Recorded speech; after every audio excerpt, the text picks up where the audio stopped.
শিক্ষা সংক্রান্ত গুরুত্বপূর্ণ আপডেট পেতে অবশ্যই চ্যানেলটিকে সাবস্ক্রাইব করুন, পাশে থাকা বেল আইকনটিতে অবশ্যই ক্লিক করুন। নমস্কার, আপনি দেখছেন শুভেন্দু একাডেমিক ইউটিউব চ্যানেল। রাজ্য সরকারি কর্মচারী, শিক্ষক শিক্ষিকা, পেনশনার সবাই জন্যই খুবই গুরুত্বপূর্ণ একটা update. Government of West Bengal finance department থেকে এইমাত্র খুবই গুরুত্বপূর্ণ একটা মেমোরান্ডাম জারি করা হয়েছে।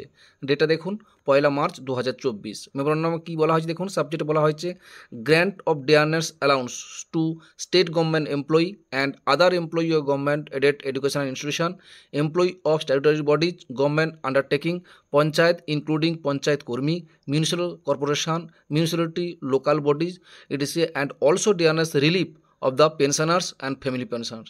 এখানে যে গুরুত্বপূর্ণ বিষয়টি বলা হয়েছে, ডিএ সংক্রান্ত সমস্ত রাজ্যের সমস্ত সরকারি কর্মচারী এবং সরকারি সাহায্যপ্রাপ্ত স্কুলের শিক্ষক শিক্ষিকা থেকে শুরু করে গভর্নমেন্ট আন্ডারটেকিং পঞ্চায়েত সমিতি থেকে শুরু করে মিউনিসিপ্যাল কর্পোরেশন এবং লোকাল বডি এবং যারা পেনশনার এবং ফ্যামিলি পেনশন সকলের জন্যই ডিএ সংক্রান্ত এই গুরুত্বপূর্ণ বিষয়টি বলা হয়েছে। আপনারা সকলেই জানেন, কয়েকদিন আগেই মাননীয় মুখ্যমন্ত্রী জানিয়েছিল যে 1 মে থেকে একটা ডিএ দেওয়া হবে 4%, সেই সংক্রান্ত এই নোটিফিকেশানটি এখানে দেওয়া হয়েছে। এখানে দেখুন সেই গুরুত্বপূর্ণ বিষয়টি এখানে তুলে ধরা হয়েছে। দেখুন, এই যে প্রথম 1 নম্বর কলমে বলা হয়েছে, the whole state government employee shall draw dearness allowance 14% of basic pay with effect from 1/5/2024, অর্থাৎ মে মাসের 1 তারিখ থেকেই টোটাল ডিএটা হবে 14% বলে এখানে জানানো হয়েছে। টোটাল কিন্তু ডিএ পার্সেন্ট 14%, এখন 10 চলছে, ওই মে মাস থেকে কিন্তু 14% দেওয়া হবে বলে এখানে যাওয়া হয়েছে। ওটা বেসিক পের উপর 14% বলে এখানে গুরুত্বপূর্ণ বিষয় বলা হয়েছে।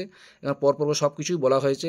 বাকিরা যেমন পঞ্চায়েত সমিতি থেকে শুরু করে গভর্নমেন্ট এডেড ইনস্টিটিউশন সবার জন্য ডিএটা বাড়লো 14%, এবং ইফেক্ট হবে কবে থেকে না 1/5/2024 থেকে।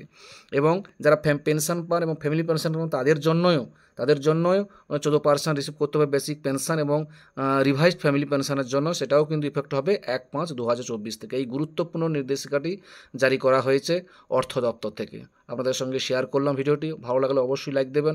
ভালো থাকবেন, সুস্থ থাকবেন। ধন্যবাদ।